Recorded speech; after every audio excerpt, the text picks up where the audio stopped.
कोलकाता येथे घडलेल्या घटनेचा जाहीर निषेध करून हिंगोली जिल्हाधिकारी यांना डॉक्टर असोसिएशन संघाकडून निवेदन।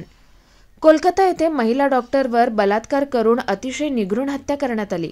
या मानवी कृत्याचा निषेध करण्यासाठी हिंगोली डॉक्टर असोसिएशन व ॲलोपॅथिक मेडिकल असोसिएशन यांच्याकडून एक दिवसीय लाक्षणिक आंदोलन पुकारून हिंगोली शहरातून रॅली काढत जिल्हाधिकारी यांना निवेदन देण्यात आलं। या घटनेची तात्काळ निष्पक्ष सीबीआय चौकशी करून पारदर्शक तपास करून फास्ट ट्रॅक कोर्टाने निकाल लावून आरोपींना फाशीची शिक्षा व्हावी आणि डॉक्टरवरील होणारे सततचे हल्ले थांबवण्यासाठी कडक केंद्रीय आरोग्य संरक्षण कायद्याची अंमलबजावणी गती देण्यासाठी तज्ञ समितीची स्थापना व हॉस्पिटलमध्ये काम करणाऱ्या आरोग्य कर्मचाऱ्यांना चांगल्या संरक्षणासाठी पूर्णपणे कार्यरत सीसीटीव्ही कॅमेरे आणि सुरक्षा रक्षक यासारख्या सुरक्षा उपाययोजनांमध्ये सुधारणा करणे तसेच वैद्यकीय महाविद्यालय आणि रुग्णालयाकडे रिझर्वेशनसाठी योग्य ऑन कॉल रूम आणि वसतिगृह प्रदान करावे अशा विविध मागण्यांचे निवेदन हिंगोली जिल्हा अधिकारी यांना हिंगोली डॉक्टर असोसिएशन व ॲलोपॅथिक मेडिकल असोसिएशन यांच्याकडून देण्यात आले।